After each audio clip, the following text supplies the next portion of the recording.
Hey, welcome to the Gig Life Podcast. I'm your host, Stevie Taylor. This is episode 113. Dave Longo. Here we go.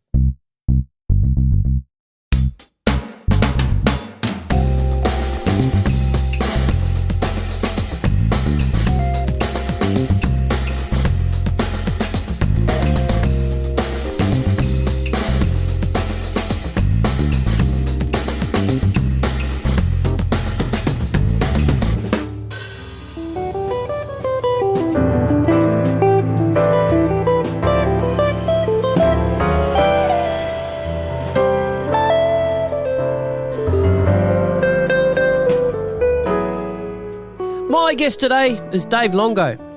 Dave is a freelance guitarist, producer, recording and mix engineer. Having spent the last 26 years in Sydney performing around town with various pop funk bands, duos, jazz ensembles and studio work, Dave has formed many long-standing musical relationships that have kept him working all this time. Carols in the Domain, Australian Idol, Voice Kids Australia, New South Wales Schools Spectacular, Weird Assembly, the Joe Macri Band, Matt McMahon, Kate Miller-Heidke and Bill Risby are just a handful of musical situations that Dave has left his mark on. Back in 2003, Dave joined the great Doug Parkinsons Band and had been a mainstay in its various lineups over the years since Doug's untimely passing in March this year. Doug and Dave were also working on a new DP album. Loyalty, integrity and a staunch work ethic are the keys to Dave's longevity. If you haven't heard of the name Dave Longo, well, you have now. So ladies and gentlemen, please give it up for Mr. Dave Longo.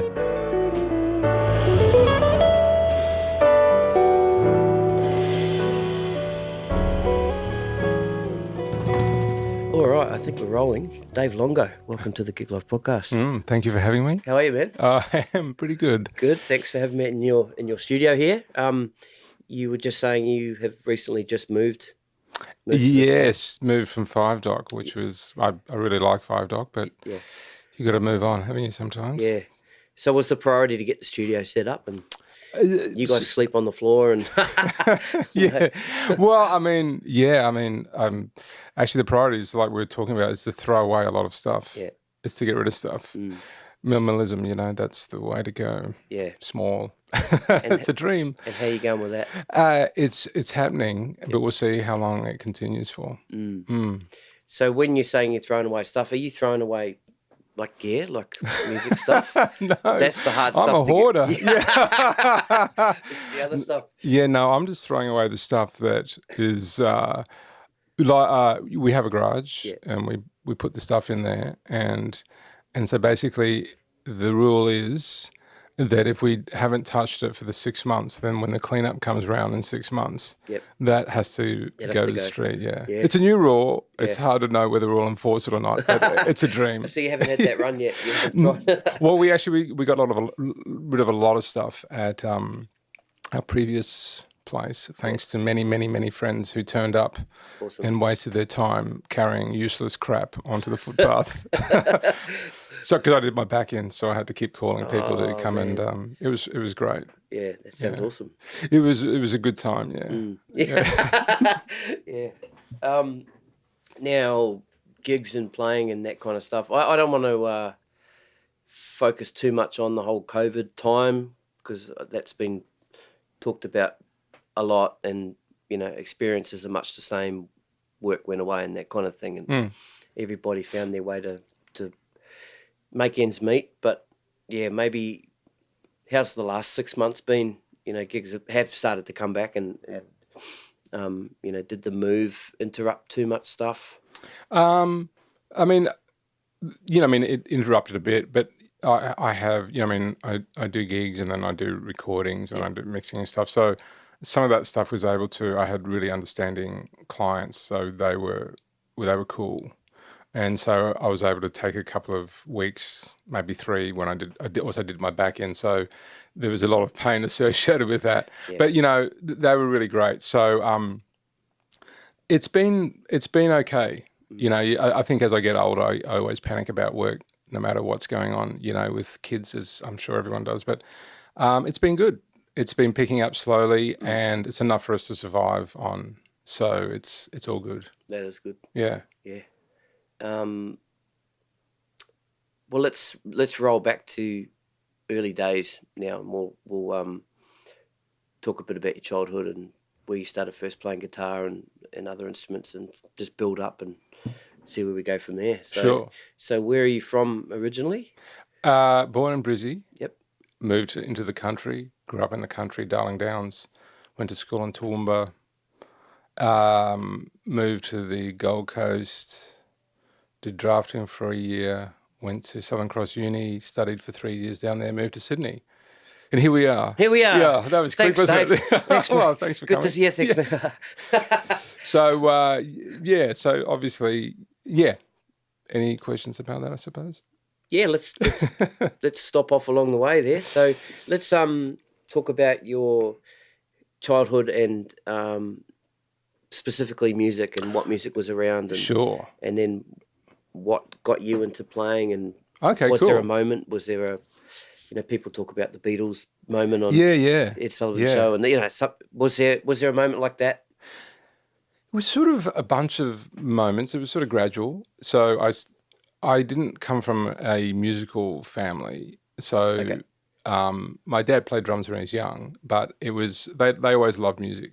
Okay, they did love music, but I mean, just to give you an outline, I mean, I was listening. They would be playing Julio Iglesias, and that's okay for that. But it was painful for me to listen to him sing that all the time. Mm-hmm. So in about that time, so I was right into Hendrix. So before that, actually, I was playing organ when I was really young. Then I got into drums. I was playing drums for about 6 or 7 years, and then so basically where I was living in the country, the music that was around, I was thinking about this the other day, that it was all basically a lot of country music, especially in the 70s and 80s, right? So easily listening. I wouldn't say it was country, but it was a lot of easy listening. There's probably a lot of stuff from LA. Mm-hmm. So I grew up with that in my ear, and then I suppose some key points that hit me was when in high school, when I found Queen, and that was amazing. And actually, just before Queen, a good friend of mine played guitar, and he put me onto Hendrix, and that was a remarkable eye-opening experience. So I had a deal with my parents. We'd listen to half a side of Julio's album, and then we'd put on Hendrix. Okay. And so that's the compromise. They were compromised, and they were cool about it. I mean, we were both in pain while we had to listen to each other's music. But in Toowoomba, you don't have to drive very far to get somewhere. So there was lots of breaks in between for everyone to chill out in between, hearing a Hendrix solo and then going to Julio. Yeah. So it was, but it was cool. I mean, they were really great with that. And then I really got into guitar. So I started playing in, I think, grade 10, and then actually something really important that happened was that I remember in grade 9 when I was playing drums, I remember a DX7 came into the school, okay, and I remember just hitting a note on the DX7 and going, wow, that's remarkable sound. So that would have been 85 or something, and I went, wow, that's the sound of production. That is amazing. Yeah. So that stayed with me forever, and so there was this interest in production, but it never came into play until maybe 20, a lot longer afterwards. Yeah. But then I was playing guitar. It was great. I found Joe Satriani.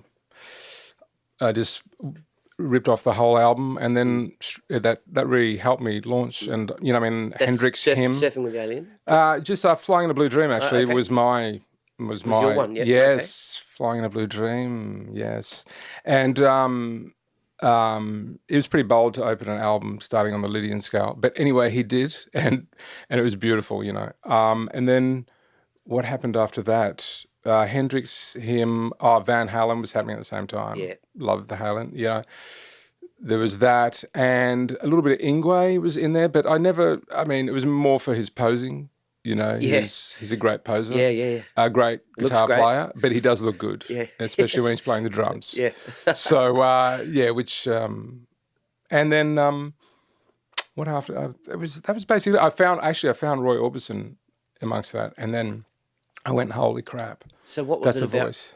So it was the I don't know. It was voice. just haunting. I heard it. And Okay. I mean, I just heard it and I went, wow, that's truly incredible voice. Yeah, I mean, sure, it's old sounding, daggy, whatever, it doesn't, for me, it was when he released his new album and then the Wilburys came out and then he died. And it was all happened within a month for me. And I went, wow.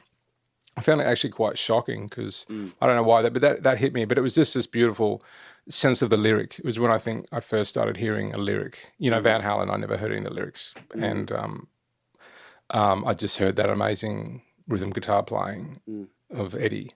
But and then there's Queen, when you listen to Queen, all you hear is amazingly written tunes where every part is just perfect. On a lot of the albums, there's some... So with Queen then, was it the whole show that caught you, or was it Brian May guitar, the sound of his guitar? Well, I was a power chord fanatic back then. Right. Okay, so it was 1 and 5 were important to me. Yeah. And I was actually into the Angels quite a lot for a period of time, and they love those chords, and they sound great playing it.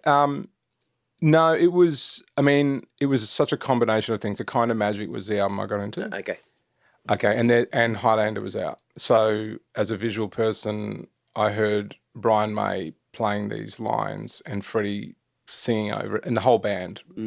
They're remarkable, all of them, Roger and John Deacon, So yeah, it was just remarkable writing. Everything. I just think it was just a combination of everything. It just blew my mind.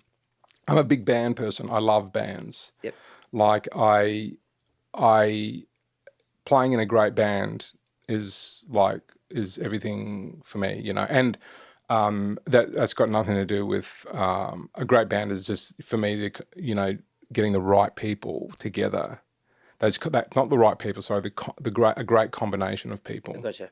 Where everyone sort of feels in a way, and I always love Huey Lewis's statement. And I love them as well. He said, individually, we're not really that great individually, but together as a team, we're amazing. And I really love the fact that he saw that, and they were amazing band for me anyway, in my taste. So, and so it was so there's quite a mixture of things popping around there, and I think in the background there's sort of that easy listening. 70s music was probably still vibing out into the 80s and stuff. But by then I was right into, by the end of school, I was still just probably transcribing a lot of shred guys. But actually my next door neighbour, Ross, who'll probably never ever hear this, but I'll say Ross Martin because if he does, so just to thank him, he moved in next door to where we were living when we moved into Toowoomba. And into the township, and I was playing drums, and we were rehearsing in the garage, and he came over. I think the next day, and knocked on the door, and I was in my room playing, and then suddenly Mum opened the door and said, "Oh, here's our next door neighbour," and here's this guy looking in, and he said, "Oh, I've got a bunch of music you should come and check out," and so I went next door, and it was like he just sort of opened my eyes up again. There was like this whole line of early 70s rock from Deep Purple. There was a Dixie Dregs. He gave me all these tapes. I got I don't know, it must have been 60, 70 tapes he gave me over a period of 6 years or something. It was ridiculous. And it was just this accumulation of stuff. Lots of classical music he threw my way and opened up my ears, and jazz. And then he just threw a bunch of jazz players at me, and it was all varied. There was, from Wes, it was the early 50s, 60s, Burrell, Pass, Joe Pass, and all those guys. And then on top of that, there was I'm just trying to think, the trumpet player. It was everything. It wasn't just guitar playing. It was everyone. It was the whole thing. Yeah. But he got at me. He knew he could weaken me by showing me some power chords, and then he got me into some more harmony. He weakened me more, and then gave me some piano players, some horn players, and then I found Coltrane, and then Miles, and all so much great music. You can't say that there's just one. But I was very lucky. He threw a lot of stuff at me, and the dregs. He threw the dregs at me, they were remarkable, and especially in the early days. Well, I think they only ever had early days, didn't they? Yeah, they did. When I was living in New Zealand, I used to live about an hour and a half north of Wellington, and when there was a drum clinic or something like that, it would be in Wellington, so we'd have to travel over the hill. And one of the clinics I saw was Rod Morgenstein from Dixie Dregs. Ah, yeah. He had the big blue Premier kit, left-handed. Yep. Yeah. Just a phenomenal player. It was great. I didn't know much about him. I'd seen him a lot in Modern Drummer magazines because he'd always be the picture of Premier drums. Yeah. And what year was that? That would have been, I reckon, 92 or 93. Was okay. Wow. Would have been around that time because I moved here in 94. Gotcha. Yeah. It must have been about 92. That's when 93. I think I was here in 95. Okay. End of 94, yeah. Yeah. Yeah, right. Yeah, I mean, and actually Premier drums, they had their turn in the late 80s, early 90s. Yeah. Being a drummer, I always wanted one. My teacher had one of those. And Your Virgil was the Aussie guy, wasn't he? Was he using Premier, was he? I think so, yeah, for a while. Oh, that was an amazing concert I saw, Chain Reaction concert, Okay. which was that 89? And I remember the only concerts I'd been to was Satriani Live, which was remarkable. And was it actually the only... It was a time when you went to a concert and you had to... I had my belt with... I think I was 16, and I had my belt with studs on it, and you had to actually take it in, and everyone had to give in all their belts and stuff in Brisbane. Really? So that because it was a dangerous weapon. Yeah, and But you could still drink out of a glass? Oh yeah, it was very funny. I mean, but I don't know why they did it, but it was it was actually a great experience because my mate and I went, and my mum dropped me off, and I went, holy shit, this is real life. We're doing it. This is great. Yeah. So, that's awesome. But yeah, that was the Farnham that was remarkable, and that was when Jack Jones, Southern Sons were happening. Yeah. And just such a great concert. Yeah. Yeah. Your last name Longo. So what's the line of what nationality is Longo? Is that Well, I should say Sicilian. Sicilian? Yeah. Yes, and obviously Italian, but the Sicilians like to be their own group of people. Okay. So I'll say Sicilian. Okay. Cool. Yeah. Now, were your mother and father born? Yeah, my dad was born there. Okay. Yeah, he came out when he was about 23, and my mum's from England, and she came out when she was about 17. Okay. And her dad was in the army, and they came out. Right. So what did they do? What was their... Well, mum was, when she was here, she was a ticket writer. And so she used to deal with the signs for like Myers and all that sort of stuff. Yeah, right. And her mum was a nurse. Dad was in the army, but he left early on when they came here. And my dad, he came out and brought his family out as he does, immigrants that come out here, work for a few years, then pay for the ticket to get the rest of the family out. And that's sort of what he did. And they went to Brisbane. Okay. And yeah. Yeah, so my dad's amazingly how would I describe him? He's quite remarkable, but he's a very stubborn in some ways, which is really, really great if you want to succeed at things. Not so great if you want to maybe have relationships with that. Because you stick to your ways. But I'm very thankful for that. He's great, and we've got a great relationship. So I'm very thankful for that. Just seeing how persistent he was, coming here and not speaking English. Okay.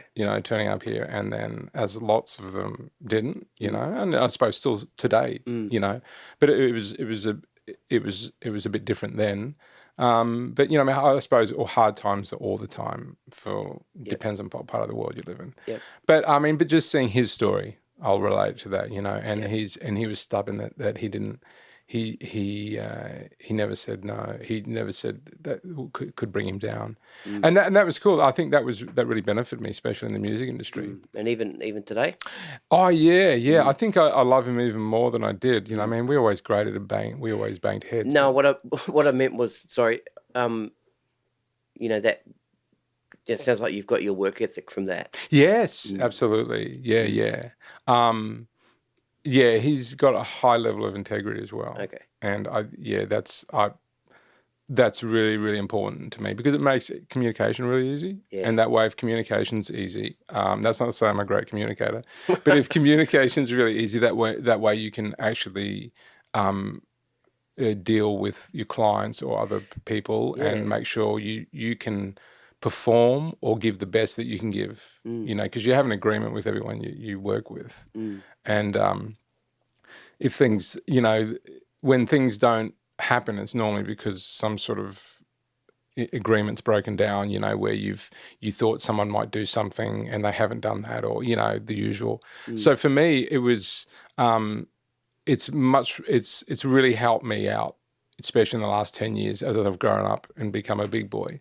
And with a family and everything, you know, that those lessons that I never learnt very effectively growing up, I've learnt now just due to life as everyone lives. Yep. And then realising, oh, yeah, Dad, you know, some great words of wisdom from him all the time and how he lived his life. So, and is living his life, might I say. Fantastic. So, yeah, they're up in Queensland. Great. So, and let's not leave my mum out. She's amazing. And, and that's... Yeah, I don't want to keep talking about my parents. We should. Well, I asked. Oh, well, that's true. You did ask. All right, well, I'm kind of getting to something too. Yeah. Okay. Cool. Yeah. Yeah. I just wanted to, work out how you've gotten to the way you are. Yeah. I mean, that's part of it, you know. And Dad always wanted me to follow him. He's a stonemason. Okay. And in the building trade, and also had his builder's license. So stonemason, that's a tough. Yeah, man, he's a lot shorter because of it. There's no doubt. Yeah. My God, I mean, you'd have to get some sort of diamond saw to cut through his shoulders. It is intense. Yeah. I haven't obviously got that physique, but I did grow up working with him a lot, you know. So growing up, it did suck a bit because I never felt like I had any free time. Okay. But realising that even though my kids play video games most day and they still think they don't have any free time, so who the hell knows? My girls are exactly the same. They come in about this. It's funny because what time is it now? So it's 6:30 on a Sunday. So my youngest daughter right now, she'll be starting to get upset because it's school tomorrow, and we had a family outing this afternoon, which took away from it because they're only allowed screen time from a certain time of Same day. here. Yeah. The fact that we went out and they were told to leave their iPads at home, she's probably complaining to my wife right now that it's not fair that we got to go out as a family today because it's cutting into her screen time because she's in school tomorrow. So that's a complaint here too. I don't know a way around it. No, we just got to manage it, eh? Yeah. Yeah. Well, actually, I do know a way. We just normally, I just normally say, oh, it's gone. And then we have some tantrums and then we play ball and everything's fine. Yeah. Interesting enough, on that, I've found that because my kids are big Minecrafters. So am I. Oh, yeah. I don't understand the game and it makes me feel sick when I look at the screen.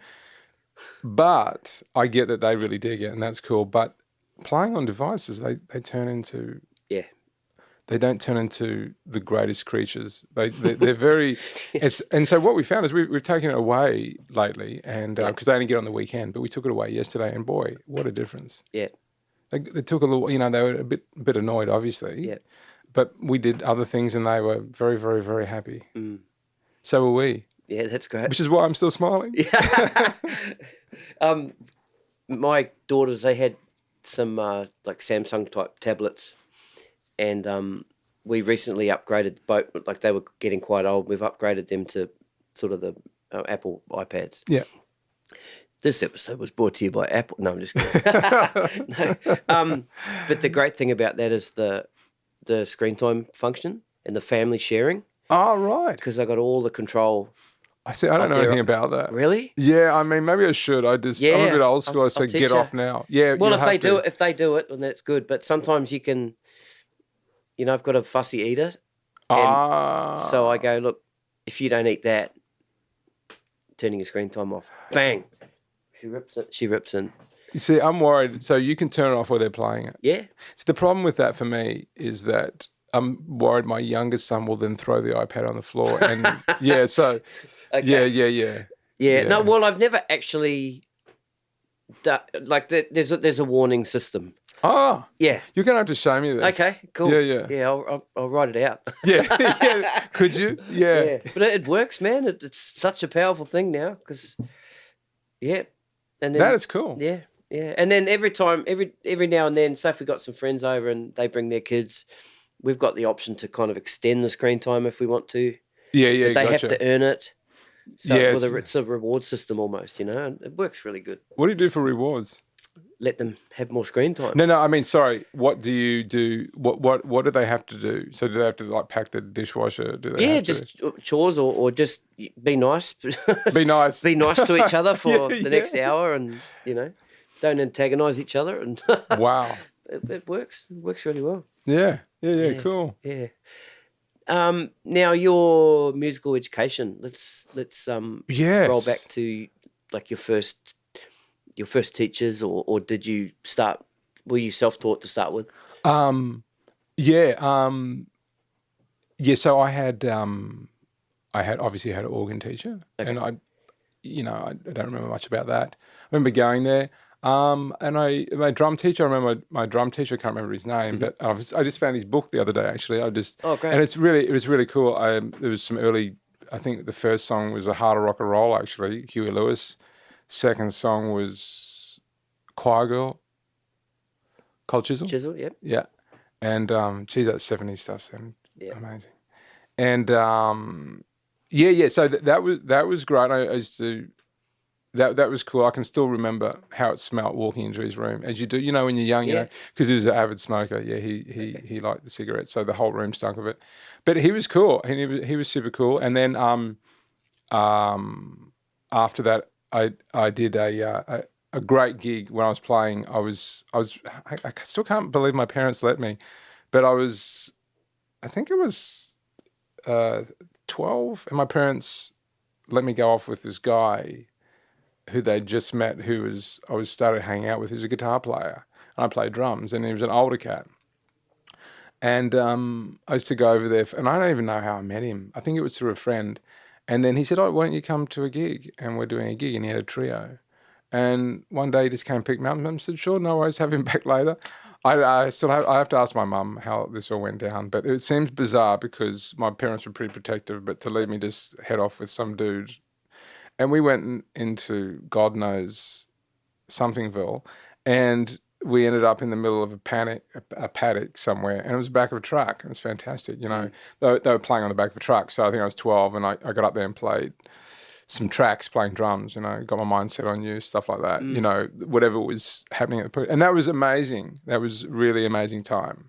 Yeah, and that was a good moment. Yeah, so there was that. Yeah. Yeah, I had a very similar experience than that. When I first started playing drums, there was a guy in my town. I think me and my dad were in a local record shop. Remember those? Yes, record shops. I've heard of them. Yeah. And this guy came in, and Dad kind of knew him, and he'd seen me, because I used to play jam with my dad. I think we might have played like a set in like a town festival. Yeah.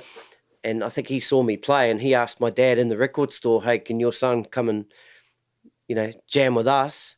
I'll come and pick him up in my HQ Holden ute, with a pile of drums on the back. And that's basically what happened. Dad went, yeah, okay, cool. So he rocked up in the ute one day, and we loaded my drums in the back, and I was sitting on the back of the ute and just waved to Mum and Dad to this guy I'd only just met. And off we went. We went to the same sort of thing. We went out to a farm, though, in a barn, and practiced out there. And, yeah. It's really remarkable, isn't it? Sometimes I remember, and to oppose that, I was just moved to Sydney, and I was living in Meadowbank, and my sister came to visit, and she was probably about 28, and she's walking up the street, and a guy in a ute chases her up the street on the footpath, and she's running and drives a car right in front of her. Fuck. And stops her, and she has to jump the bonnet, right, to get by him, and he jumps out and runs after her, and I'm in my unit, and I hear these screams, and I know it was my sister, and I run out. She's up, and I'm running out, and this car speeds off. So, and he'd in the police came round, and he'd been picking up women and raping them for the last 2 weeks. Fucking hell. So, I mean, it's yeah. I'm holding the F's back. Yeah. You can't swear. I can't. I can say. Well, I just swore twice. Did you? I didn't hear it. I didn't hear it when I say it. You get the little E square thing when it comes out, like the explicit, just in case we drop some F-bombs. Cool.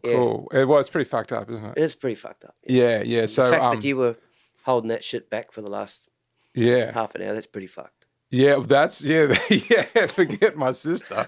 Yeah. Oh my God! Now I feel much more relaxed. Okay, cool. Yeah, no, I mean it is, and life's an interesting journey, and I just think, man, I don't know how with my kids. How old are your kids? My kids are 9 and 12. Wow, mine's just about turned 9 and 12. Right. Okay. Yeah. It's a different. Yeah. It is a different world completely. Yes, but it is interesting that we both went out there, and I find it very, my parents were super cool with that, you know. But yeah, so that was that, yeah. Okay, first guitar teacher. We was at a guitar centre in Toowoomba, and we just learnt how to sort of read in that first year. Just basically, and I wasn't very good at it. I was just average. And then the next year is when it sort of took off because I found Hendrix and a friend played, you know. And so I've told a few friends this story, but someone told me I was really shithouse. So obviously I had my dad's, I'd never die. You can't tell me that I'm shithouse. I'm going to show you. And so I did. So I pulled out Satriani and transcribed the whole album. And then a year later I was just playing it all. Because I thought, and I wasn't enjoying school, and I didn't do music at school. So, and then in between that, I had a guy who was writing to Vinnie Moore. It's Vinnie Moore, isn't it? Guitar player? Yeah. It's been so long. Gary Moore. No, it's not Gary Moore. Vinnie, the Shredder. Oh. Vinnie, is it Vinnie Moore? God, sorry, Vinnie. Not sure. He's a shredder anyway. Okay. Anyway, he was writing to him, so I wanted to learn about modes. Okay, so I went to him, and I didn't really learn about modes. And then, but I learned a little bit, and that was great. But I was going for it. There's nothing that was going to stop me after someone said that I was crap and couldn't do it. You know, it was that. I think I was just also super bored. I didn't have anything else in my life that I could reach for, so I went for that. And I thought, well, this is all I've got, and you said I'm shit at it. Well, we'll see. Check this out. Yeah, and it was cool because it was really cool because I really got into it. And then we did Battle of the Bands and stuff in the band, and so had a couple of teachers that showed me some things with that, and then basically transcription was my friend. And I think everyone's friend, What was the level of your transcription? Were you actually writing the notes? Sometimes, yes. Okay. A lot of it was done. Was it a hybrid type Yeah, it was thing? a bit hybrid. Okay. Yeah, I shouldn't probably say transcription because I wasn't writing a lot of stuff. But I was sorry to chop it down then. Yes, yeah. Saying hybrid. Yeah, that's it. You're not that flash anymore. No, I never was. But so I wrote some of the stuff down and a lot of it, obviously just memorized it and stuff, because it slowed me down writing it down, Okay. But yeah, so that was great. That was a great lesson. I learned a lot, and also doing a lot of Van Halen. I mean, just the rhythm playing of those two dudes, is remarkable. Yep. It's so amazingly together, and it's remarkable. And then you got Hendrix, which is remarkable again in a different way, and it was that was cool. And then you got Brian, Brian May, and is that what? I never want to ever really meet any of my idols, but I wouldn't mind meeting Brian. I think, but part of me, if he was I met Jeff Beck once. Did you? Yeah. Can I just? Cool. I've got a note in my list here of. Have you ever met your heroes, and how was that experience? Oh, okay. No. Okay, because you know how they talk about never meet your heroes. Yes, I reckon it's a good idea. Yeah. Okay. Well, I'm going to ask if you had an experience like that where you may have. So, what was Jeff Beck like? Jeff was that was pretty amazing. What was more amazing and super embarrassing, which I have to say, because I don't really care, is that I didn't know it was Jeff Beck at the time. Okay, so I had transcribed heaps of Jeff Beck and saw him, right? But for some reason, and it just seems stupid, when I met him, I knew it was Jeff Beck, but I second-guessed myself because I didn't stare at pictures of Jeff Beck. Okay. Had it been any of the other guys, because I had pictures of them growing up. Yeah. But I came to Beck later and did, what's not Chop Shop, what's the great album, 88, with Bozio on it? Oh, God. I mean, obviously there's people probably yelling at us. Well, two of my friends who are going to listen to this be yelling at me, regards. Oh, God damn it. Anyway, that album, Guitar Shop. Okay. It's a Guitar Shop, yeah. Yeah, so later on I picked up that and I was right. I mean, I love him. I love him to death, right? So it's super stupid and embarrassing and silly that when he came in I doubted who it was. But for some reason, we met and it was amazing. And I was cautious though. I was super cautious because I didn't want to. I should have just said, "Hey Jeff, how you going?" But I didn't because I was worried. I actually thought, "This is great. You ready? It's either Jeff Beck or Ronnie Wood." Yeah. Just the haircut, totally. Haircut thing. Yeah. I went, and I mean, obviously, there's going to be some head slapping to do. A couple of my friends might listen to this. They're going to slap their heads over this one. But But when I met him, it was it took me a little while to get over the fact that I didn't hang out with him more. And he was great. He came down, and he was hanging out at a gig we were doing. And as I walked out, I didn't know he was there. And it was like a jazz gig. It was a trio, and we were just playing as we were doing, having a great time. We left, and this hand came out and just pulled me in. And there was these two people sitting there, and one was the manager, and one was Jeff. And he says, "Man, you guys sounded great, fantastic. Sit down. And we chatted a little bit, and he said, "Well, and I said, "Oh, where have you been?" And he said, "Oh, the Opera House, Oh, yeah. So I don't think he talks like that, but anyway, the Opera House. And he said, "Are you guys here tomorrow at night? We want to come down." I said, "Oh, no, I want to be, And then we toddled off, But it was, oh man, I should have hammered that a bit more. But I love him. Yeah. More and more today, actually. I was checking him out last week again. Okay. I just go, you can have just a couple of notes with so many textural ways and emotional ways of playing, So, but anyway, there you are. That's okay, isn't it? Yeah. Is that all right? Yeah. Man. And it's really, it's a good story with stupidity involved. Yeah. Lots of second guessing. Yeah. Everything you want, isn't it? Everything you want. It's a perfect story. Yeah, yeah. And I'll compress it, put it in a little box. Yes, and, yeah. Maybe some interlude music behind. Oh, could you? I could, but I probably won't. You probably won't, no. Yeah. Yeah, so he's the other one. I met Steve Tyler once. Uh-huh. He turned up the same gig, actually. Like? Man, I didn't hang out with him. Man, it was beautiful. I got to say, in my mind, it was beautiful because I was into pump at school in the 80s because a mate got me in, and Janie's got a gun and all that sort of stuff. Yeah. I just remembered the picture from that point. You know how he had the jeans and it was all cut up and he had bobby pins on it and stuff, and he was fucking his hair. It's just and I look up and we're just playing a trio in a place. I don't want to plug them, but it was a place underneath, and we were just playing sort of some jazz tunes and popular tunes, and suddenly he's there, like, I mean, 2 meters away, right, just sitting against the wall. I look up, and I literally, I couldn't believe it. I just could not believe what was standing there, and I thought it was a cardboard cutout. He was perfectly posed.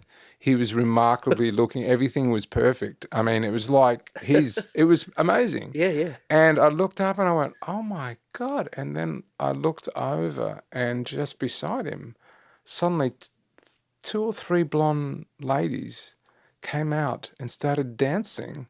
And I felt like I was on some stupid video clip. And it was, and I found out later, basically, when these cats come to town, they hire, there's a PR firm or whoever that follows them around, and they take people around and they had these girls who come around and dance, and wherever he is. No, it was bizarre. It was a bizarre situation.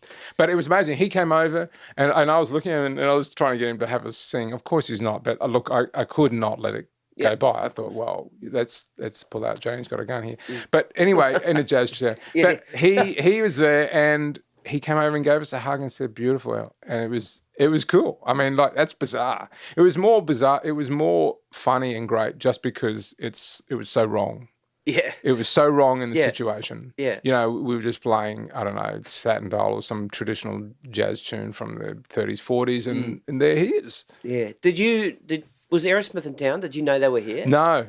Right. So did you at any stage go, is that? Nah, I can't. No, I had no idea. No, I hardly read the paper. And yeah. I had no idea. Okay. But it was beautiful just because it was so unexpected. I love that, you know.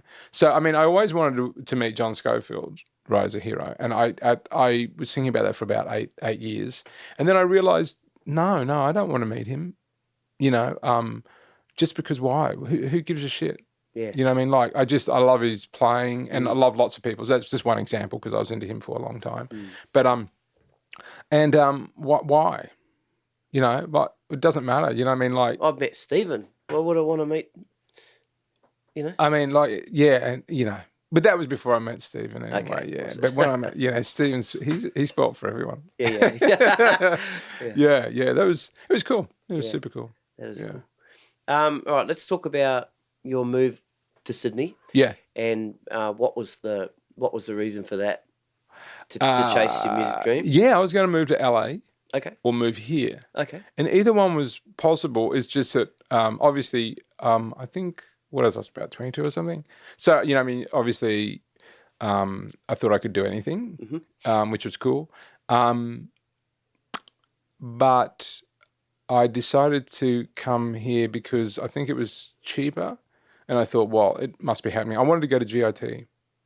But I ended up going to Lismore and studying up there for 3 years, and that was really fantastic. And that opened my eyes up to so many different styles. And so I think that I just moved to Sydney because I went there because I knew someone. Okay. And that was just an easier place to go, you know.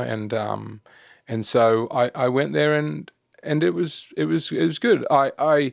I knew someone, but I sort of, like my dad, I always have to, you know, I always have to sort of slightly do it the harder way, you know. So I went and did some auditions and that was some funny experiences. And then I sort of suddenly I did an audition, and there was a bunch of people there, and they were all really very, very fine players. It just happened to be that everyone turned up to the same audition at a drum media. It was really bizarre. Yeah. And then suddenly, bang, everything opened up. Right. You know what I mean? Just Because like because no one really knew each other, and there was 4 different people there, and they were 4 really beautiful players. You know, and we're all sort of young, and so suddenly the networking began. You know, and that was super cool because basically that just led to my long-term relationships that I have with people today. You know, which everyone gets. Yeah. You know. And so that was beautiful. So if I have to say anything, when I moved to town, I started teaching. I just went around to lots of schools because I couldn't ever hop on the dole. I was told that you don't hop on the dole by my dad, right? Yep. Same. And so, So all I did was I went around to schools, got as much teaching as I can. And I was out at Blacktown living at Doonside. And that was cool. I liked it. It was really shitty out there. And I love shit. I think that's why I wanted to move to LA. Okay. Because shit. I like shit, right? And not that LA is shitty, but it has that thing of that in my head. And a lot of movies I grew up on were based in California. Yeah. And I think there was, what you grow up on, you sometimes just lust for, Yep. And San Francisco, love San Francisco when I finally got there. But anyway, so I taught, got some jobs, and then I bumped into these guys, and then I started working more, and basically, it just grows and grows and all that. Yeah, so that was cool. I don't think I've missed anything. I don't think so. No. Only names. But that's when it gets tricky. Yes. So well, I'm not going to ask you to name everybody. I don't know. I'm just not into the name thing. I mean, because everyone knows names. That's it. Yeah, just a load of shit to me. So I just sort of say like met some, and they were, and they know who they are. Yeah. Yeah. Yeah. Well, they know who they are, and it was Stefan Schaefer. He knows who he is, I'm pretty sure. Dave Plenty was there on drums. Good old Dave, which I haven't seen for a very long time. And then somehow I met Mervyn Sequeira, and then Mervyn introduced me to Dave Weir, and then, which I've a long relationship with. Thank you, Dave. Created a lot of work for me.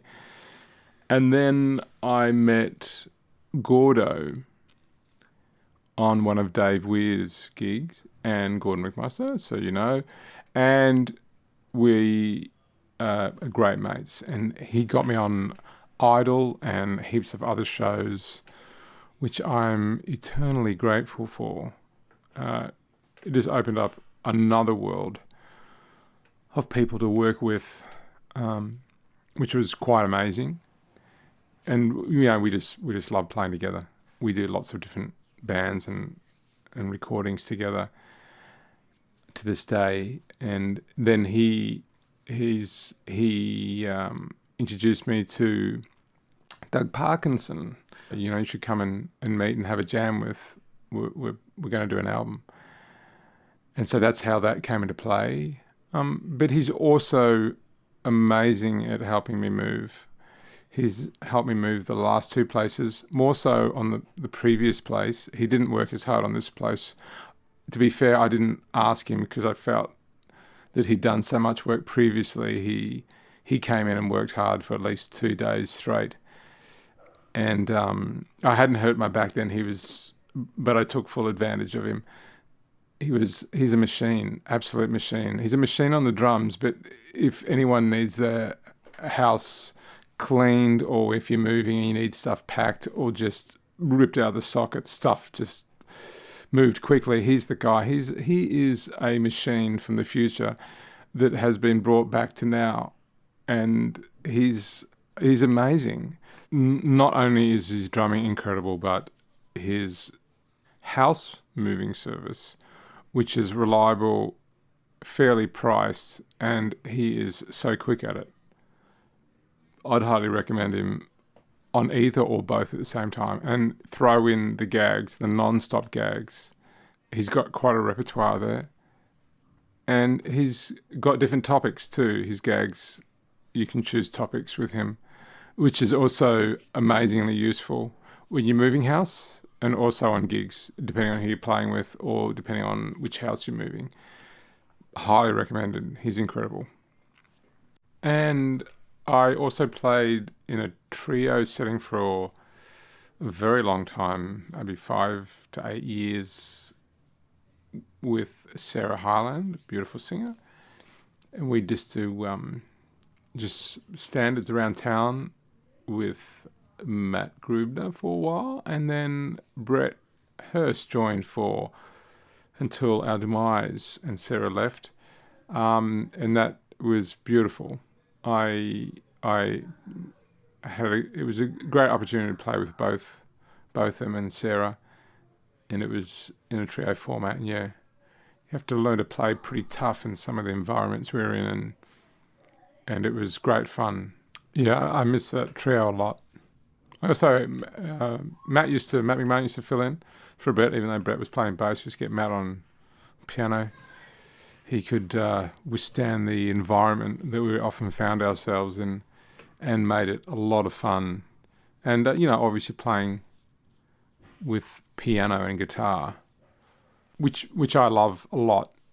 It's you've got to be really listening there, and I learned so much playing with Matt, and also Bill Risby when he'd fill in, or when I got an opportunity to play with him in lots of different environments. Yeah, incredible. Now you are deep into production, recording, mixing. Yes. That kind of thing. When you spoke earlier about, touching that DX7 and having something turn on then.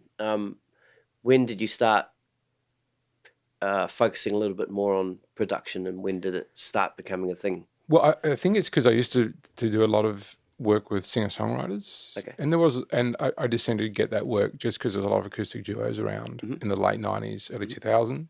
And so I worked a lot around the cross doing duos and stuff. And so I met a lot of people who I'd go and do sessions, recordings for, and lots of demo work. Yep. And then some of that stuck, and then I saw people doing it, and then I still wanted to be a great jazz guitar player. I loved many things. And I got stuck on that for a while, which was absolutely fantastic because it's a beautiful thing and I love it to this day. And then as things, I just always wanted many things.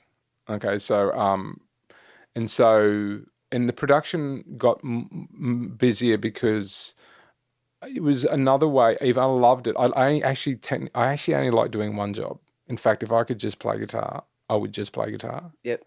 But as it is in the world we are in, is that job is. I mean, I'm sure some people can make that work. I can't. Yep. So I opened up a bit and it grew. It took me ages. It took me ages to understand it and learn it more. To get better at it, to get it at a decent level. Let me put it that way. Anyway, a decent level. Yeah. And then bang. But I only ever thought about the DX7 thing in the couple of years because I really realized it popped into my head as soon as I hit it. I knew that's the sound that I really loved. So there you are. Yeah. If I had $2 in my wallet. Hey, I hope you're enjoying this episode of the podcast. As you know, the Gig Life podcast is free. You don't have to pay anything ever. But if you find the value in the Gig Life podcast, you can donate or leave a tip. Go to thegiglifepodcast.com, click on that donate button and give as little or as much as you like, and just know that anything you give will go back into creating great content for this podcast. All right, back to the episode. What was some of the earlier recording systems you're working on? This is... Oh, right. I think I had a version of Logic. Okay, and that was on a PC. And then, and I look, I've got some really good friends who let me work on their albums and under some trying circumstances. And I'm very thankful for that because I learned a lot. And they, I put them through hell. And lots of rooms without air conditioning and us sweating through some pretty serious times in a little flat, you know what I mean? Yeah. But it was cool. It was I learned a lot. So there was Logic in that period of time. And I've always stayed with Logic, but I use Pro Tools all the time, probably mixing Pro Tools now. Okay. Both actually. I'm doing a couple of projects I'm doing. Well, two of them in Logic, two of them in Pro Tools. Is that your preference or is it a sharing thing? Because, you can share Logic projects with... It's whatever they artists, give me. Whatever they give you. Yeah, I don't really care. I used to care. Okay. But what I've realised is that now that I've become being able to use both of them in a very average manner, that it's more about workflow. It's about how I can obtain what I need to obtain as quick as I can. Mm-hmm. I like to spend a bit of time on stuff. Yeah. But I'm kicking that shit out of myself because A, there's no time. And as we were talking about earlier, you know, we got kids, and they are my life. So, and I love doing what I do. I love music to death. But I have to make sure that I'm there for my kids and stuff. Yeah. So it's interesting. It's been a thing where I'm kicking that idea of spending a lot of time on something out. Like, I love things to sound fantastic, but I realize within that process, I just need to cut off the fat. So every day is cutting off the fat, cutting off the fat, cutting off the fat, you know. And I think with anything, you know, the better you get at it, the better you get at it. The more time you spend on it, the better you get, and so you're able to trim it down, you know. And it's always been sort of difficult for me because you know, I work so long on my guitar playing, you know, and there's other aspects. So you know, when you take up something a bit new, and even though you can hear things, it's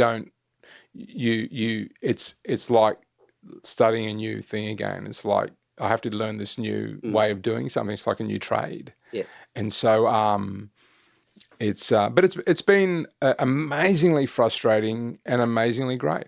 Yeah. You know, and every 3 weeks I want to give it up. And then at least 1 hour out of every 3 years, I think I'm the greatest mixer in the world. And then it's gone. Yeah. I've got a friend. Yeah, I've got a friend who I ring, and I text him and say I'm the greatest mixer, and we laugh, and then an hour later it's all over.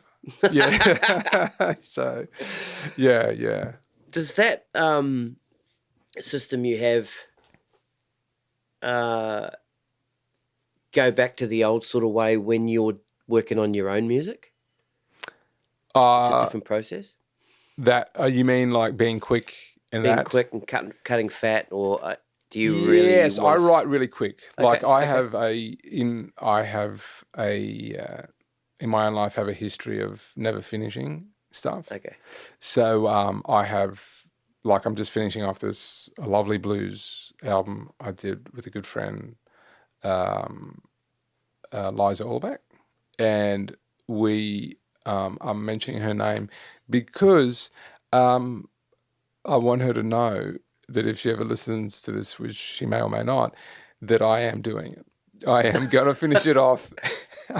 No, I'm going to get that done. You have to now because it's on record. I know I have to, but by the way, I can just ignore it. I'm never on Facebook, so I could just completely ignore it. Yeah. But yeah, I'm saying that because I need to have it done because we both did. We're very happy with what we have. Yeah.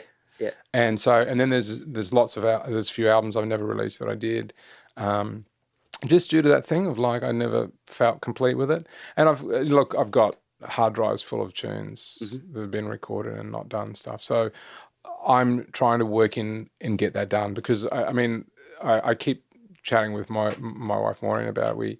I said, you know, I don't want to be gasping for air and going, I didn't get that done, the things that were being expressive and creative. Yeah. You know? Yeah. So I love working and playing with other people. I love everything I say yes to, I really enjoy. Most of it, I love an aspect of it, right? So I don't say yes unless I want to do it on some level. And if I say yes and it doesn't turn out to be fun, then I know for next time. But it has to be 100%. I have to, no matter what, once I've said yes, it's done, you know, and I have to be as great as I can be for those people that I'm working with. Yeah, great. So it doesn't matter what I do. I'm like if I might do a club show and I go out and work with some great friends of mine, and it's a really great band. Now it's a really great band from my perspective because we can create music, and it's and I go out and I read music, just turn up and read music and back to acts and stuff. And for me, I really love that aspect is because I always love the concept of being a session musician, right? And so that really allows me to exercise those chops with a bunch of people who are far better than me. Yeah. right? And so I get to play with them. And I'm going, for me, it doesn't matter who I'm backing. It could be a bunch of kazoo players or whatever. I get to, and there's a real art in being able to do that. Yeah. And that's the only opportunity I get. So I never say no, I'm doing a school show at the moment. So I got rung up just to go and play back at a school, it's just some school kids singing, whatever. And that's cool. But it's, I love it because I go, well, I have to earn a living, sure. But at the same time, I look at, well, how I'm going in there, what is it? Okay, well, it happened to be the music of Queen.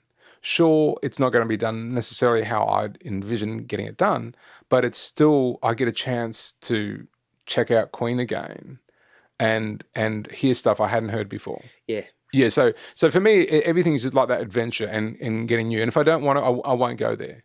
Because if I know if I can't do a great job or commit to doing it, then I can't. You won't do it, yeah. I can't do it. But I really pulled away from completing my album, didn't I? I moved on from that. I didn't. No, not at all. I didn't finish. No, that's all good. I'm bringing it back anyway. Oh, yeah? Yeah. So what I was going to say was, so with your stuff that you've, I'm sure you put the time in. Yes, at I that do. point in time to record it, and it's got it on hard drives and stuff. Have you ever thought, to be able to eventually get that stuff out there to sort of push it on to somebody else to work on a little bit? That's a great, you know what? God damn it, I can't answer that because that's a really, I've got issues. And I'd have to leave it there. I mean, you're absolutely, yes, absolutely, yeah. I've often wanted to partner with, and I do, I've got some friends who are mix engineers, but I've often wanted to partner more. I do have issues around it. Okay. I really do, yeah. Too long for us to talk about, and I probably should pay someone for the help that I need regarding those matters. And that's not paying the mixer. That's the therapist. It's a therapist. That's right. No, I know what you mean. Yeah, I know. You want to own the whole thing. Yeah, look, I do want to pass it off. Yeah, I've been thinking about it for years. Okay. Yeah, I'll work on it. Yeah, I've got to work on it. Gets it to another level. Gets it to another level. I think I love the idea of learning something new as well. Yeah. Okay, and so with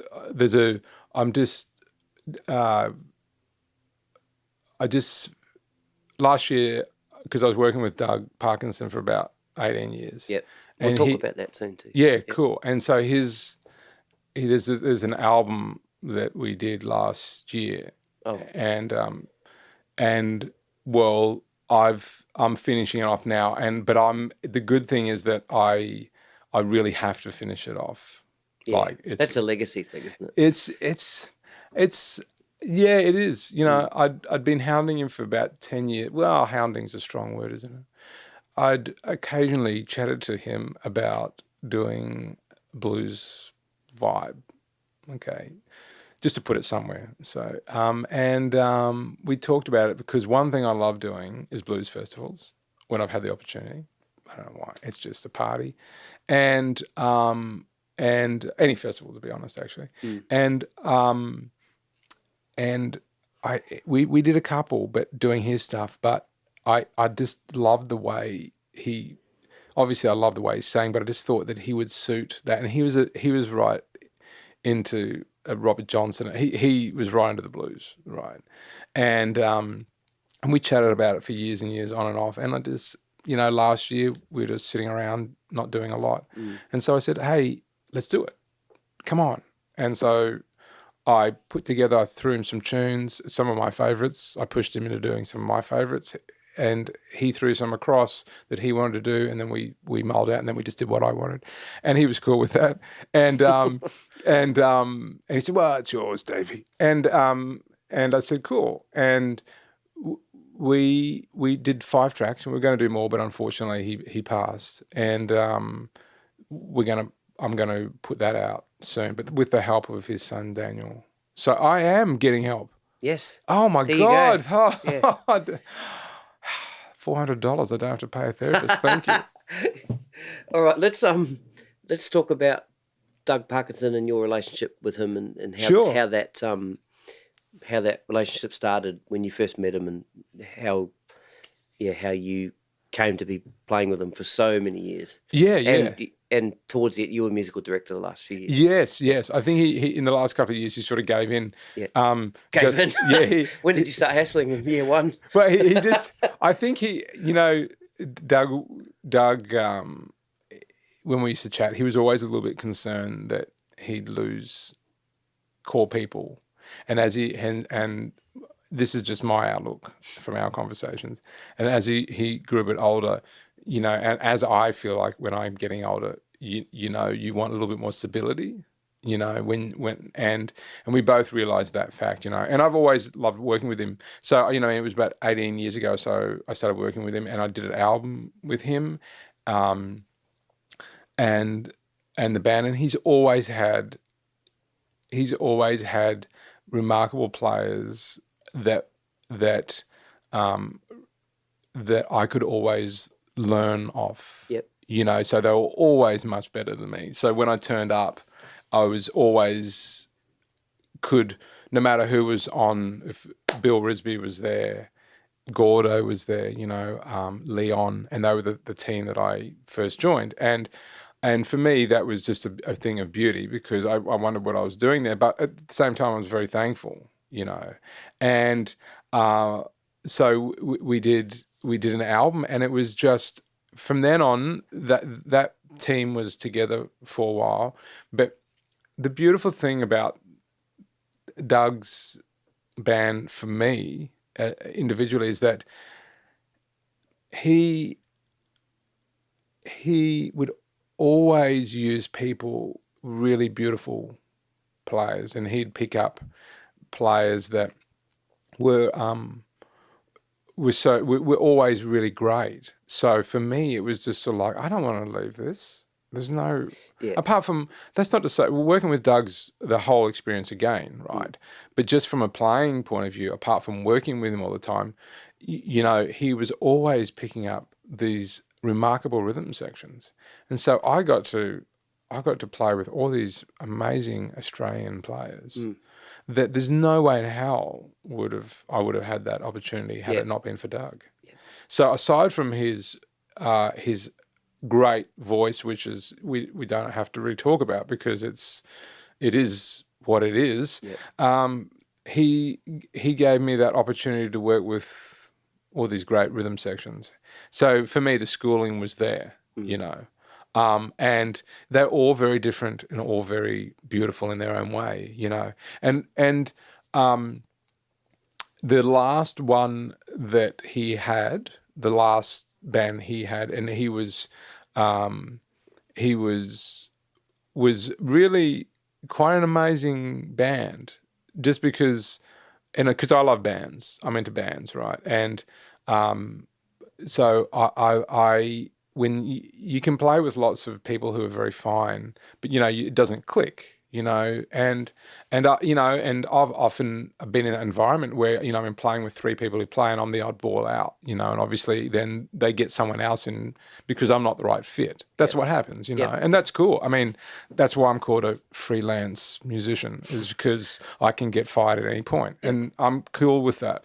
And so the beautiful thing is, though, that I was lucky enough, some reason he held around. We did get on well because I think, it wasn't all roses by any stretch, and the great thing is I try to work with people who don't think the same way as me, right? Because that way I'm challenged and I get a new perspective, and so I can grow. Yeah. It's easy to work with people who have the same viewpoint as you on anything. And I've always shied away from that, just naturally. I think maybe my dad, my mum, but influenced me there greatly. But just the idea of, being pushed, and being pushed and being able to come up with something new. And so with him and he sort of reminded me a bit of my dad, He can be a bit grumpy sometimes, or very straight and to the point. Not always, just sometimes. But there was a thing there that I really dug, and sometimes, it was he would.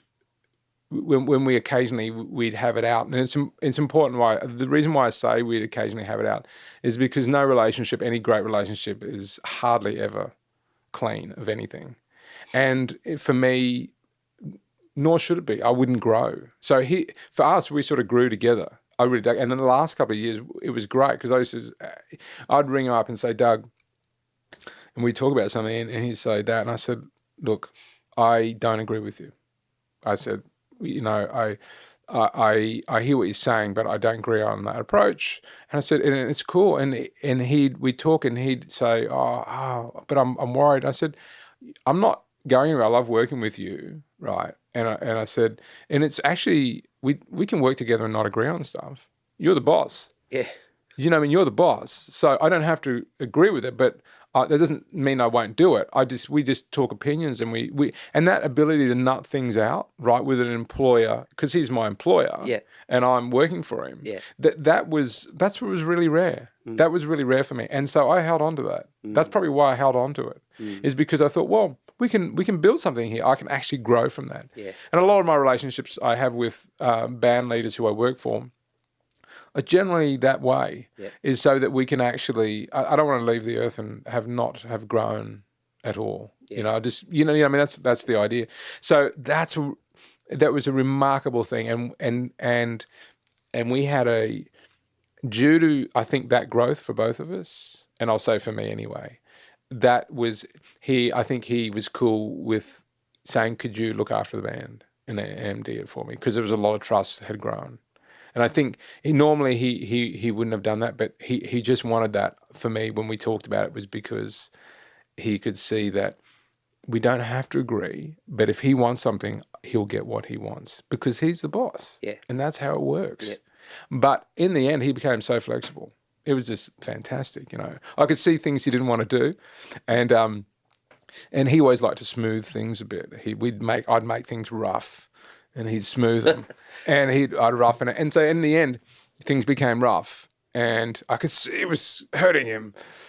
But he said, "Okay, Davey," and it was cool, And in the last 4 months, he was cool with leaving things be a bit rough, because he had this side of him that was beautiful, and when he sang, there's a roughness that I wanted him to get. I wanted to hear that dirt, more of dirt, I want to hear that grit.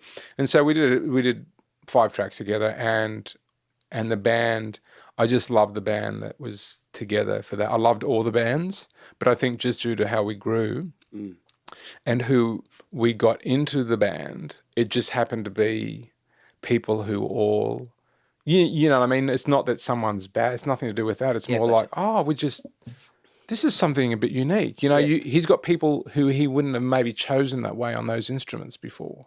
They're very fine players, but he's introduced a different aspect in the band, and that allows us to do something in him a little bit different. And so this year would have been a lot of fun, But yeah, anyway, that's my Doug experience. Anyway, that's it was. It's hard to. I still think about him, and I still go, I'm still waiting for his call. Yep. Because there was sometimes months would go by, and then he'd book me for a bunch of dates because he might do a tour with someone else. Okay. And he wouldn't be using his band. He'd go off and do something else. Yeah. So, it's that thing of, he'd ring me up. So I still have that feeling that, the phone's going to ring. Yeah. Got something coming up. But, that's how it is, But I chat to Daniel, his son, a lot. Yeah, well, a bit. We'll be chatting more about some things and to Susie and stuff. So it's, it is what it is, Great. Now, your role as an MD. Now, so what was how did your job change? What's the role of an MD for Doug Parkinsons? It was basically so I think the big difference was I just basically he got slightly different players in the band. It evolved a bit. And they're all beautiful players, but more like the band before it, which was a really great band, and the one with Bill and those guys. And then there was a band before that with Stefan Novak and Pete Skelton and Leon. And there was Carol Starkion and Carmel, you know Carmel? Yeah. And Mercedes, and it was really great, but it was more like everyone had an opinion.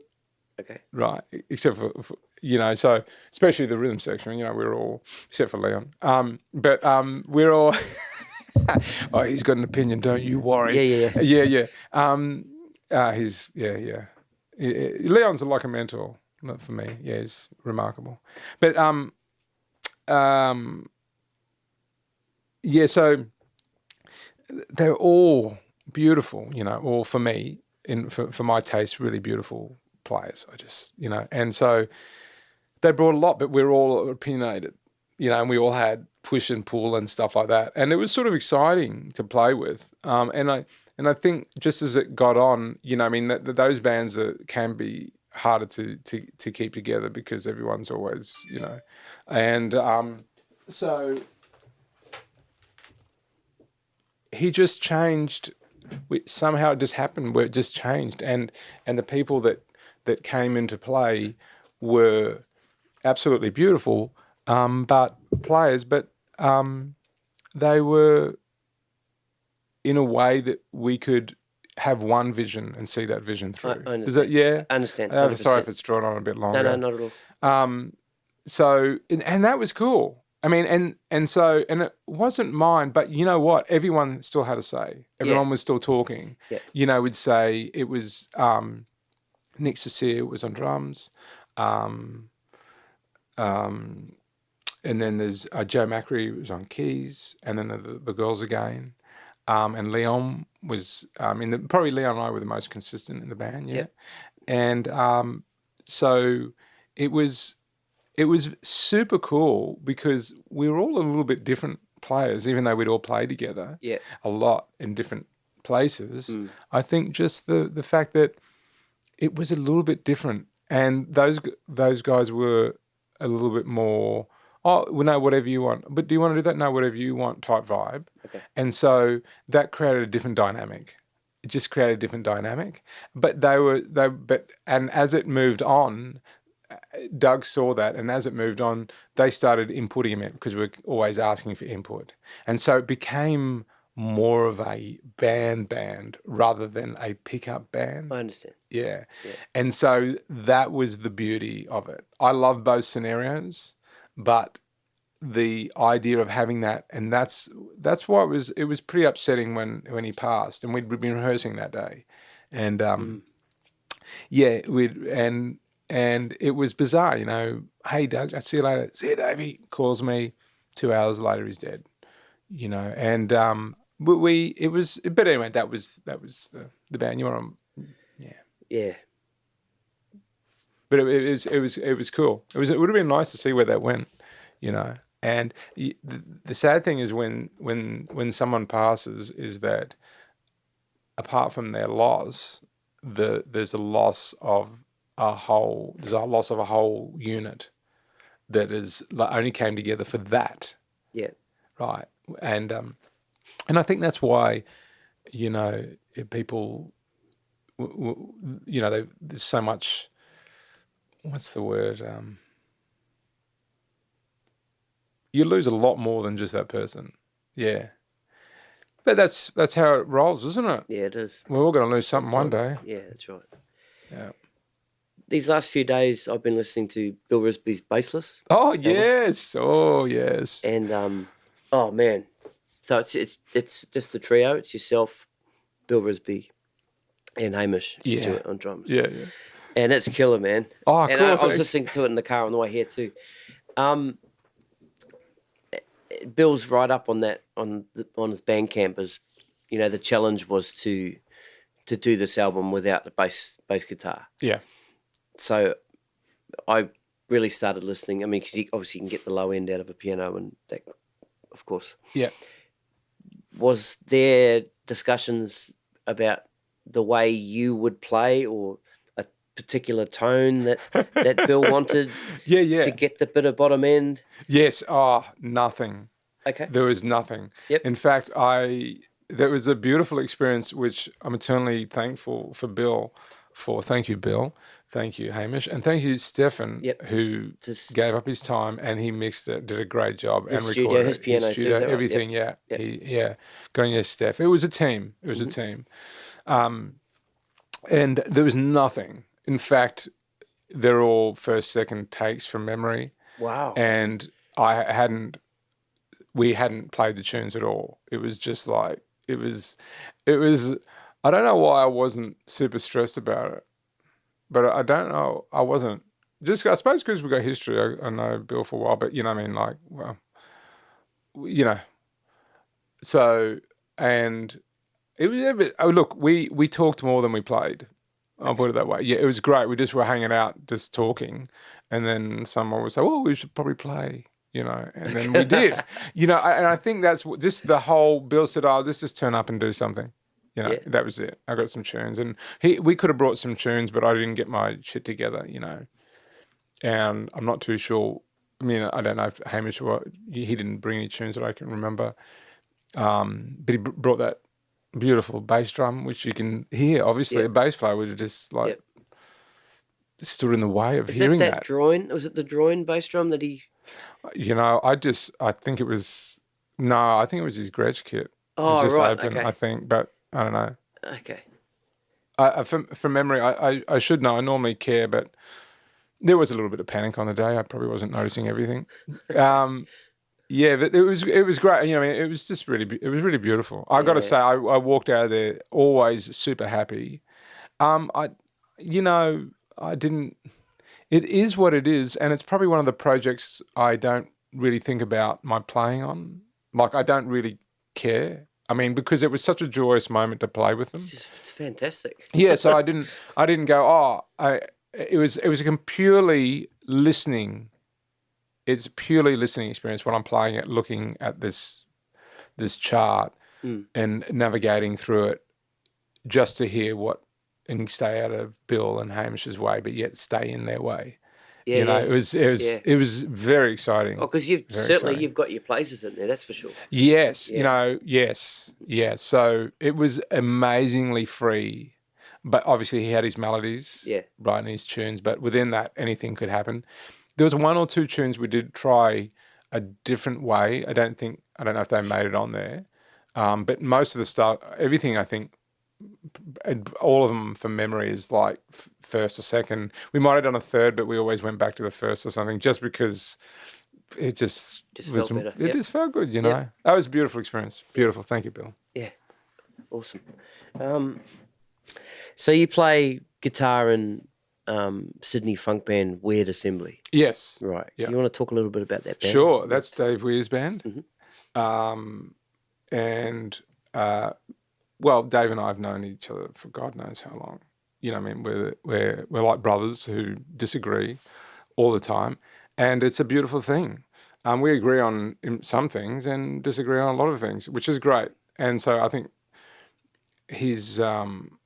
we have an amazing time, and he's taught me a lot. He is in many ways the opposite of my personality. Okay. So I like things sort of clean and meticulous. I like dirty and mean and all those other things and messy and stuff. But I do like I like understanding what's going to happen. And Dave's a little bit more chaotic. And he's got an amazing energy, and he can talk anyone almost into anything except for me. But although I'm doing all his gigs, so he can. Yeah, he can. Yeah, well. That's it. He's got you. So I've been working with Dave. Oh God, I don't know, late 90s. Okay. Yeah. And Weird Assembly's been happening maybe 10 years. Lots of different people have come through, but the current ones all been absolutely fantastic. I mean, I used to play bass in it originally. I stopped playing guitar for a while because I was super bored when I was about 37 and wondered what life was all about. And so I stopped playing guitar and thought, this is all a bit shit, isn't it? And so I did, and I took a break. Probably too many functions. I think I did too many functions with a DAT machine or whatever was happening. And I think it killed me. Yeah. I won't do that anymore. Okay. So I was playing bass, and then suddenly one day I said, oh, Dave, I just can't play bass anymore. Let me play guitar. And then I was playing guitar on it. And God, you know, Alex Hewittson's playing bass, so why the fuck would I play bass? Yeah. So, but as bass, I got to play with great guitar players, which Arnie was in the band, Arnie Hanna, Scott Leishman, and team they are. They used to play with Jack Ozarski, and they're just an amazing team. And so I got to hear them in action, and play with them, which I obviously couldn't do if I was playing guitar. Yeah. So I was the winner in that ensemble. Yeah. And so then that moved on into what it is today, and it's very exciting today. It's great fun. It's very, very exciting. So Alex is still doing it. And it's a various different people in it. But at the moment, Dave, Carmel are mainly doing it. With Ivan is on drums. But we have Lockie Doley doing a lot of them, which is exciting because I love playing with him and anyone else that turns up that hits the ivories, you know? Yeah. Or the organ in his case. Yeah. And who else is Juanita Tippins? Yep. She's often in there, which is, you know, great. I hadn't worked with her before. We just met, and it's amazing. She can sing, eh? I think so. Yeah, well, but it's a vibe. It's just a party. Dave's a party man. Okay. It's a party. Cool. Yeah, and he loves people, and I love that because I don't really like people. I want to like people, but I don't like them. You got trust issues, I think. Oh, you know what? You are right. But I'm not paying any money for that. No, I already knew that. So, but I really love the way that some people were born to interact. Okay, and he was one of them. And he is the guy that interact and takes no for an answer. Okay. Doesn't take no. So it's a great balance. It's great fun. I love it. Great fun. So, and once again, another person, right, who gives me the opportunity to work with a remarkable lineup of people that is coming and going, you know. So my dream was always to play in a band that stayed the same growing up. Right. That dream never has happened, but I can't say that the alternate has been equally as rewarding, I reckon. But just on that then, have you ever tried to form a band, you know, for your music? Yes. Yep. But I sort of give up after a little while because I'm super shit at. I love the idea that I do. I'm into it, and then I just give up on it and move on to something else. Okay. I write and have too many different concepts too quickly. Okay.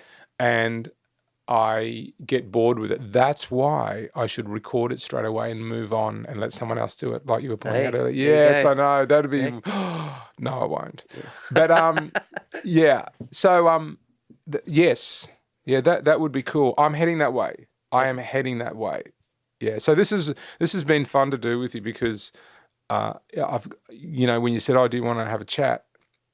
And I thought about it, and it was been really great to be able to. It's also helped me think about because I'm on that journey of going, well, do I really want to die having just been a support or backing a bunch of people through my career, which has been absolutely fantastic. You know, so I've really enjoyed that, and I've had some amazing experiences. But the main reason why I took up music was to actually be creative. You know, and have a voice. And I do get to have a voice with all these things I do, but it's a different type of voice to going, okay, I'm going to take a risk.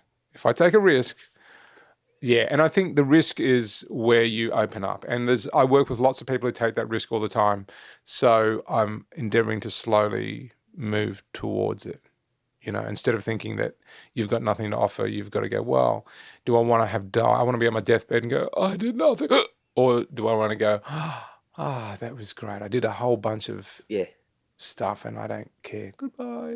Yeah. Yeah. Very cool. I'm actually a professional psychologist. Yes, man. And it's $400. Wow. Sending you an Look, invoice. I'll pay you. I've actually, that's fine. That's fine. Well, the government gave me some money last year. Did they? And so, It's nice of them. Yes, it's nice of them. And so I'm going to give part of that money to you. Okay. Because I think you deserve it.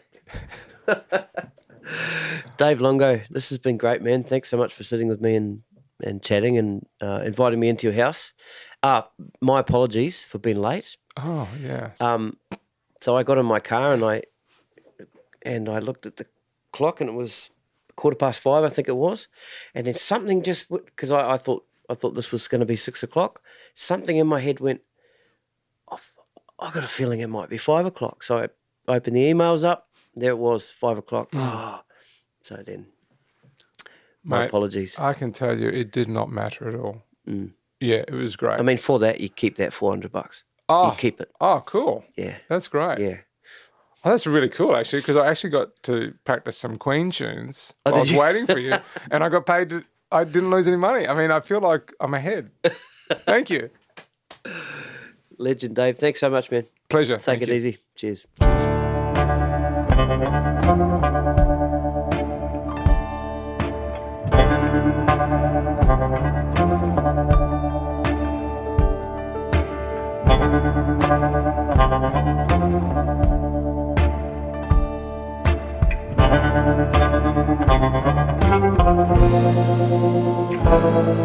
Oh, sometimes I get impatient, but she cools me without words, and she comes so sweet and softly, my hummingbird. And have you heard that I thought my life had ended? But I find that it's just begun. 'Cause she gets me where I live. I give her all I have to give. Talking about that hummingbird. Well, she's little and I love her. Too much for words to say. When I see her in the morning, sleeping. Well, she's little and she loved me too. My lucky day. Hummingbird, don't fly away.